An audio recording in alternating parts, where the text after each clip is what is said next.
Uno. Continuamos con su programa Visión RDN. Recuerden suscribirse a nuestro canal de YouTube, activar la campanita. Señores, aquí en esta parte tenemos otro amigo de la plataforma, una persona que también respetamos mucho, un gran profesional dominicano, que él siempre también hace una defensa a la soberanía de este país. ¿Por qué tenemos que buscar la vuelta, señores, de hacer algo en este país? Y este país no puede ser Haití. Vamos a hablar claro. Vamos a hablar claro, porque por no hablar claro, y uno o de veces a intereses o a cosas raras, uno no dice las cosas como son, pero después eso puede ser un efecto boomerang. Cuando usted tira un boomerang, regresa y le den el pecho. ¿Usted sabe por qué? Porque cuando eso estalle, es a todos en igualdad de condición. Rico, pobre y todo el mundo, cuando ese problema explote de verdad. Pero hemos traído al amigo Osvaldo Montalvo. Osvaldo. Ariel, gracias por la invitación, nuevamente aquí, como digo yo, al pie del cañón. Al pie del cañón. Usted sabe que usted es una persona que también nosotros respetamos mucho. Muchas gracias. Sí. Osvaldo, pero vamos a empezar por este tema. En la ONU, un representante en la ONU de República Dominicana es una persona de origen haitiano. Exactamente. Donde se pueden tomar decisiones trascendentales, decisiones importantes. Mira, en tu mismo programa yo he escuchado varias ideas importantes. He escuchado a Rebeca Fiallo decir, por ejemplo, que el presidente en su juramentación se obliga a cumplir las leyes, pero lo más importante, a hacerlas cumplir. No es solamente él cumplirlas, sino que tiene que hacerlas cumplir. Hay cantidad de leyes en el país que se violan. Hay un asunto, hay más de un elemento simbólico. Ese es un elemento simbólico importante, el de enviar a un haitiano como representante de la República Dominicana a la ONU. O sea, si yo soy el representante, por ejemplo, de Uruguay, o soy el representante más lejos de, qué sé yo, de algún país asiático o de Italia, y yo veo a este señor que dice que representa a la República Dominicana, pues yo tengo que hacer algún tipo de asociación, ¿no? La asociación que yo hago es, se me ocurre, que Haití y la República Dominicana es lo mismo. Ya, usted acaba de dar. Es precisamente de lo que se trata. Es de crear una imagen internacional de que somos lo mismo. Wow. Entonces, hay un tema con, por ejemplo, con la obediencia a la ley, y es el tema de la defensa de los intereses de la República Dominicana. Yo he dicho en más de una ocasión, Ariel, que, por ejemplo, en tu casa, tú defiendes los intereses de tu familia. Yo me imagino. Sí. Si hay un conflicto con un vecino, tú defiendes los intereses de tu familia. Sí. También decía, por ejemplo, que si tú y yo ponemos una empresa, la que sea, una empresa, podemos poner una tienda de tenis. Sí. Y nosotros nos sentamos a hablar de negocio. Nosotros lo que queremos es que el patrimonio de nuestro negocio crezca, que le vaya bien. Nosotros estamos haciendo una estrategia para hacer dinero, ¿correcto? Lo cual es legal y es legítimo. Nosotros no estamos haciendo una conspiración para hacer dinero. Entonces, si nosotros defendemos los intereses de nuestra casa y defendemos los intereses de nuestro negocio, ¿de qué es que se nos acusa? Si nosotros escalamos negocio y casa a nivel nacional, ¿cómo puede haber una conspiración para defender los intereses de la República Dominicana? Es que la República Dominicana no tiene derecho a defender sus propios intereses. ¿Por qué hablar de intereses es casi pecaminoso? Entonces, hay un par de elementos que sí quiero traer a la audiencia. Lo primero es la cuestión de la antigua orden dominicana. Tradicionalmente se ha querido vender la idea de que las personas que son nacionalistas o patriotas son no de derecha, son de ultraderecha. Y se ha querido asociar el nacionalismo al nacionalsocialismo hitleriano. Sí. De tal manera de que si tú dices, no, yo soy nacionalista, pues tú eres nazi. No, de ninguna manera. Han habido cantidad de nacionalismos que son racionales y no son extremos, que no se plantean en ningún sentido violar los derechos ni los derechos humanos de nadie, ni siquiera de los ilegales. Porque también se ha querido plantear que en la República Dominicana se violan los derechos humanos de los haitianos, lo cual es rotundamente falso, porque aquí no se ha matado nunca a un haitiano por ser haitiano. Eso es ¿Sí? verdad. Ni se ha torturado a un haitiano por el hecho de ser haitiano. Que existan, como existen en todos los lugares, episodios de violencia, eso es inevitable. ¿Sí? Como existe, por ejemplo, en los Estados Unidos, puede existir en Francia o en España.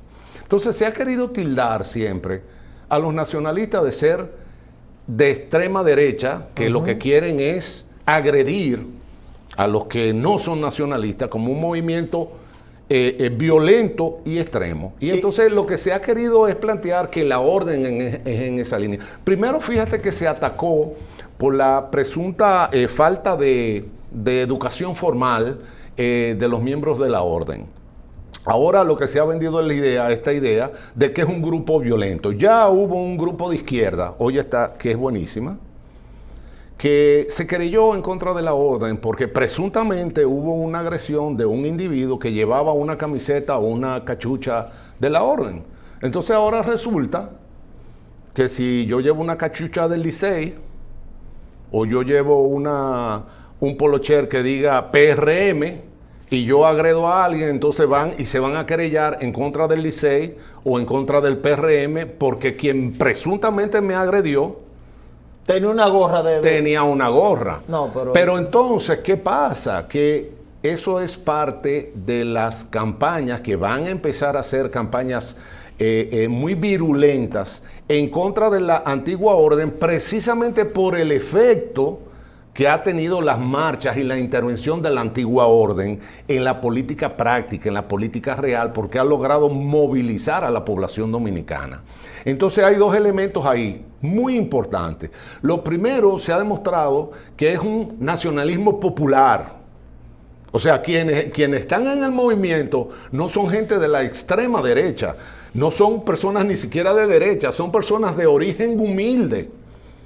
De origen humilde, simplemente son nacionalistas y están defendiendo su casa, están defendiendo su trabajo y están defendiendo su familia. Lo otro es, y ahí sí, este es un mensaje a Ángelo y a los demás miembros de la orden, que obviamente van a ser infiltrados.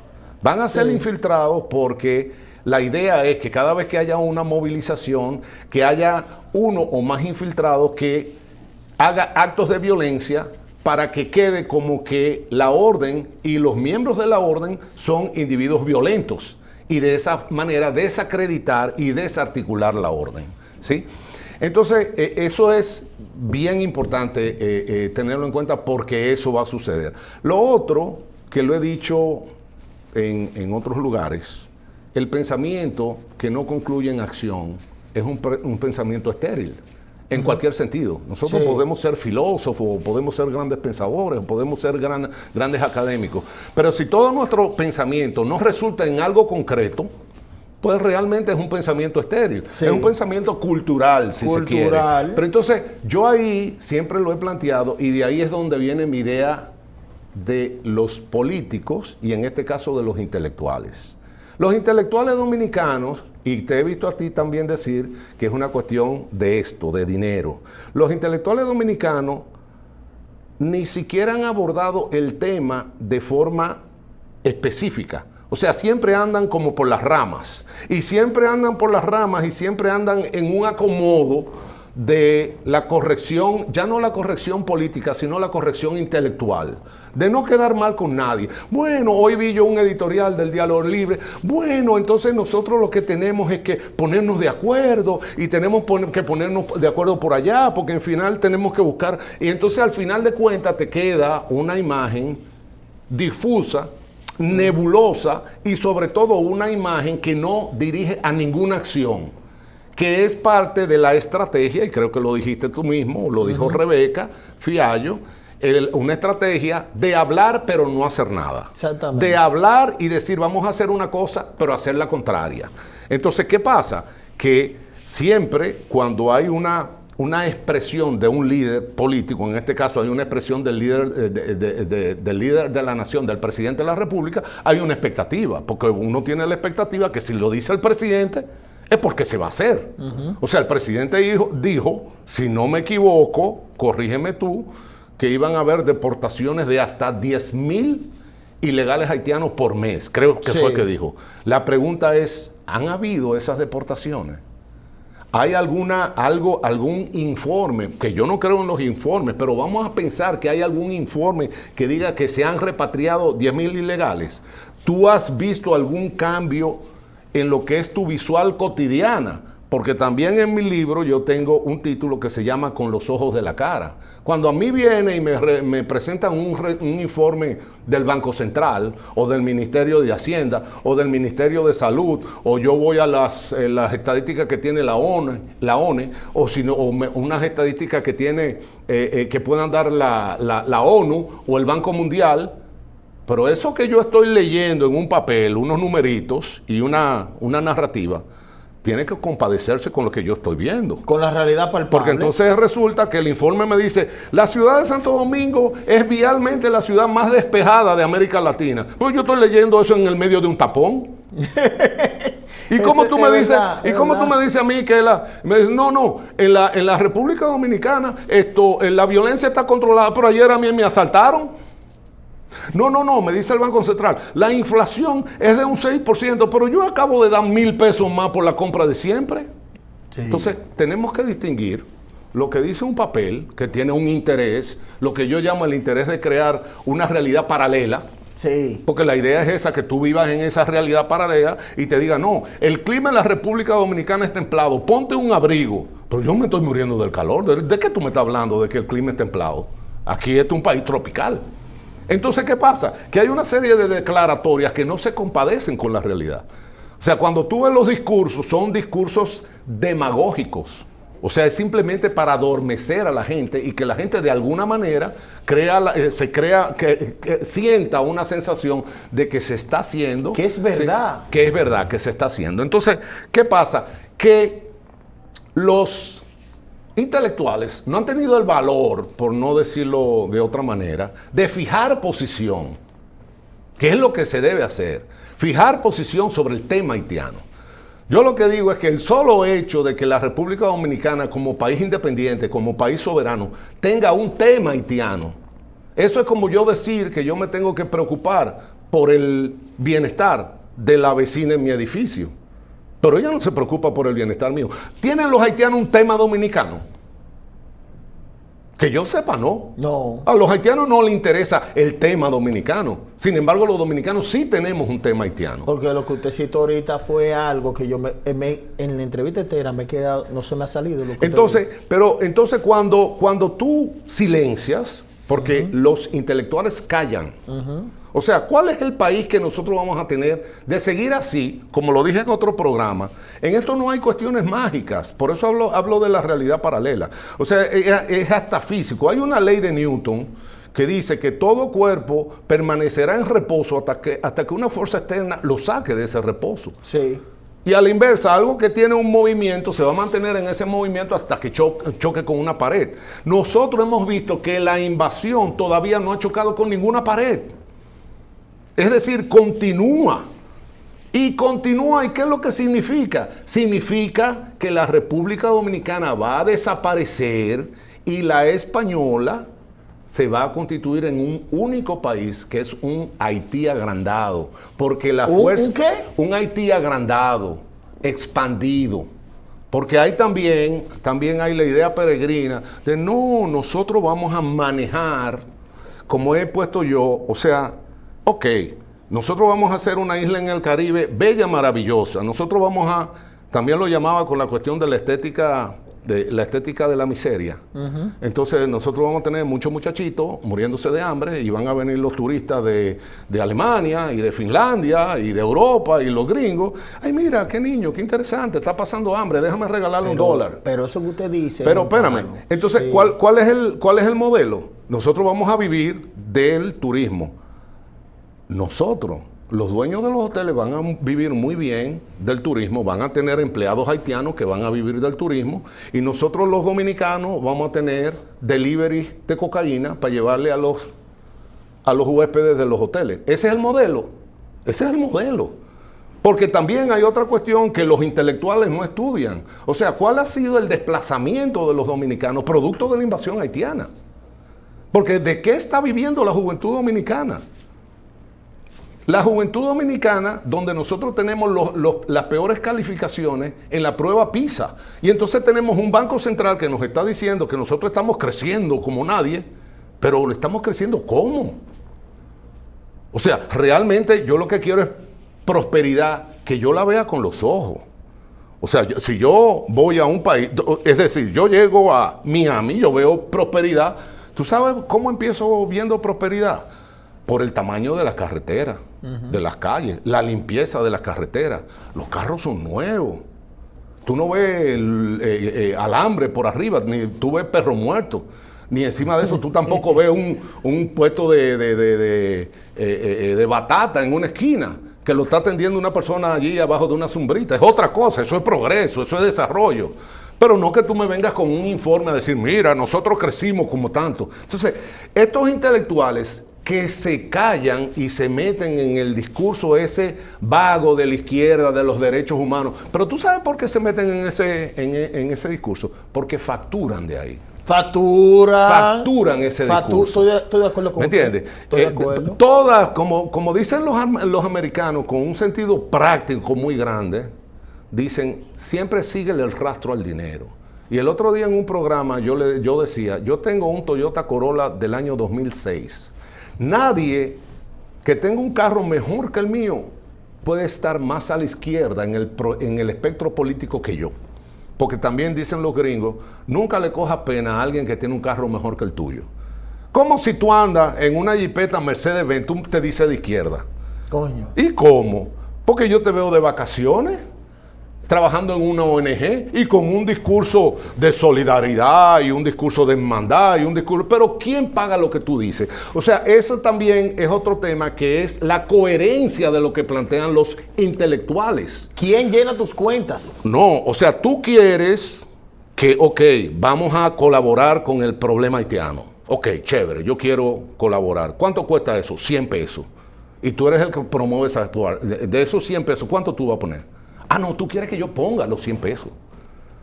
Porque la demostración del libro es que la clase media dominicana es la que está cargando la crisis haitiana. No son los hoteleros, no es el presidente de la República, no es la clase política dominicana, porque la clase política dominicana vive del presupuesto nacional, pero yo no vivo del presupuesto nacional. También, como yo decía ese cuento, o sea, hoy yo todo el día tengo que salir, como se dice coloquialmente, con el cuchillo en la boca a buscármela como un toro. ¿Tú has oído esa expresión? Sí, claro. Entonces, yo soy la derecha recalcitrante. Entonces ahora vienen los decanos de las universidades, los presidentes de las ONGs o los funcionarios del gobierno y me dicen que lo de la izquierda son ellos y que yo soy de la ultraderecha. Yo, como que esta historia se ha cambiado, ¿no? Porque lo que yo entendía antes como izquierda eran los sindicalistas y la gente del Partido Comunista. Esa era la gente de izquierda. No, ahora la gente de izquierda es la gente que... La de la funda. Con mucho dinero defiende los intereses de los haitianos, pero los intereses de los haitianos en la República Dominicana. Pero usted dijo algo ahorita, Montalvo, que quiero resaltar. Usted habló del agrandamiento de Haití agrandado y lo que usted señaló con lo del embajador, que eso es así, como usted dice. Yo soy ruso y veo al embajador haitiano representando a la República Dominicana y yo digo, eso es una sola vaina. Claro. Oye, usted ahí lo planteó. Entonces, hay dos cosas. No hay más nada. Óyeme, ¿por qué la obsesión con el altar de la patria? ¿Qué pasa? Que hay elementos que son simbólicos. O sea, cuando en la Segunda Guerra Mundial toman el Palacio Presidencial, que tiene su nombre en alemán, que no me acuerdo ahora, la idea es que ya nosotros tomamos el palacio donde residía el prócer, el rey, el mandamás, sí, que era Hitler. Eso tiene un elemento simbólico grande. Por eso siempre, cuando se ocupa un país, siempre se va al palacio. Y el palacio es lo que más se defiende porque es la residencia. Y simbólicamente representa el poder político de un país. Sí. En el caso del altar de la patria, tomar el altar de la patria es una evocación a la ocupación. Lo que se quiere decir es que ya nosotros tomamos la representación de la independencia nacional y la tomamos los haitianos, con lo cual significa simbólicamente que ya la independencia dominicana terminó. Pero entonces, en ese sentido, la Orden y Ángelo, que no son intelectuales, han tenido el valor, el denuedo, que no tienen los intelectuales y que no tienen los periodistas, de defender el principal símbolo de la independencia dominicana, que es el altar de la patria. Sí. Y entonces, cuando hacen eso, lo que reciben es crítica de estos desrabados, que nunca han hecho nada por este país, salvo que tanto hablan, según su sabiduría, ¿no?, de criticar que aquel se ha beneficiado, aquel ha usufructuado, y ustedes no se han beneficiado, ustedes no se han usufructuado. Mira, hay una señora que se llama Sara Safovich, mexicana, que tiene un libro que yo lo recomiendo abiertamente, que se llama México, País de Mentiras. La República Dominicana es República Dominicana, país del allante. Entonces, país del allante. Entonces, Sara dice ahí que todos los intelectuales dicen que se tiene que mantener a distancia del poder porque el poder corrompe y el poder seduce y el poder te obnubila y que oscurece tu inteligencia y tu capacidad de discernimiento. Pero todos los días cenan con un senador. Alejate del poder, pero con un senador. Entonces, tú te alejas, exactamente, pero tú te alejas de boca. Cuando tú ves estos intelectuales, son periodistas, pero ¿periodistas de quién? O sea, ¿cuál es la línea que representan? ¿Cuál es el futuro del país que plantean? ¿Por qué no plantean abiertamente, que se entienda? Porque en un momento determinado, yo haciendo referencia a alguien que habla, pero hable claro. O sea, hable que yo lo entienda. No me venga con aquella cuestión de los derechos humanos, que la solidaridad, que la ayuda internacional. Todo eso está muy bien. Pero hágame un cuadro de lo que usted piensa que va a ser la República Dominicana en 10 años, en términos poblacionales, en términos de economía, en términos de prácticas culturales. O sea, usted, por decir, finalmente las misas se van a decir en creol, finalmente los pleitos se van a dirimir en las calles, finalmente nosotros vamos a tener quema de personas en las calles. Bacalé, porque esos son bacalé haitianos. Finalmente es eso. Finalmente vamos a disolver las instituciones, o sea, vamos a quitar esa vaina que se llama registro civil. Y yo digo que yo me llamo Juan y me dicen Jeffrey, y ya. Y ya, tú eres Jeffrey. Entonces, ¿para qué la cédula? Vamos a quitar toda esa vaina. Pues esa no es la idea. Esa es la idea, ¿no? Porque entonces también quieren confundir con aquella cuestión de la solidaridad, pero lo que estamos viendo, vamos a lo concreto, vamos a ver lo que es Haití y lo otro es cómo Haití ha llegado a ser lo que Haití es. Entonces resulta, y lo digo en el libro, que en la crisis de Haití, en lo que es Haití hoy en día, que es un estado fallido, y un estado fallido significa que es un estado que no puede sostenerse por sí mismo, todo el mundo tiene la culpa, menos los haitianos. Sí, y tú dices, ¿cómo así? Sí. ¿Cómo así? Pero es verdad, es una gran pregunta. O sea, desde la independencia para acá, los haitianos no han hecho nada. Ellos siempre han sido víctimas de algo. Sí. O sea que en su propio descalabro, ellos no tienen ninguna responsabilidad. Entonces, ¿cómo así? Entonces, lo otro es que cuando tú analizas el descalabro, tú dices, bueno, ¿cómo se articula ese descalabro con lo que nosotros tenemos como organización ciudadana de este lado? ¿Sí? Porque nosotros lo que vamos es a juntar el no hay carretera con hay 3 calles en la República Dominicana, y 0 carretera con 3 calles no nos va a dar las autopistas de España. Porque entonces ahí es donde se cae el pensamiento lógico. Lo que te están planteando es una irrealidad para la que ellos están siendo pagados para emocionalmente crearte una solidaridad en la medida en que tú la pagues de tu bolsillo. Porque al final de cuentas, el modelo económico que tenemos y el que se está impulsando es ese, el que te estoy diciendo. De manera muy gráfica, un hotel donde vienen extranjeros los haitianos trabajan y divierten a los turistas, y los dominicanos le vendemos la cocaína que ellos usen. Ese es más o menos algo de seguridad, y ese es el modelo pero por lo menos dilo. Coño. O sea, dilo de forma franca. Por ejemplo, ¿qué va a pasar con la clase media? O sea, ¿cuál va a ser la presión fiscal? Porque en la medida en que se profundizan los problemas, se necesita elevar la presión fiscal, porque tenemos problemas, por ejemplo, de drenaje sanitario. ¿Y cómo se resuelven los problemas de drenaje sanitario? Con dinero. Así y tenemos problemas, por ejemplo, de seguridad ciudadana. ¿Cómo lo vamos a resolver? ¿Quién lo va a pagar? Porque entonces resulta que nosotros vamos a entrar en una espiral de miseria. Recordemos, y una vez, si lo digo con objetividad... Lo dice en esta parte final ya, Osvaldo. Me tildan de racista. O sea, Haití ha llegado a lo más bajo de la espiral de la pobreza. El migrante haitiano lo que va a reproducir de este lado esa espiral. Nunca va a generar ingresos para pagar impuestos, consecuentemente para poder capitalizar la economía del país. Lo que vamos a hacer es más gente pobre con una profundidad más profunda. ¿Y tú te crees que eso se resuelve rezándole a Dios Padre? No. Acciones. Osvaldo, mi respeto siempre. Usted tiene mi respeto completo, de verdad que sí. Muchas gracias.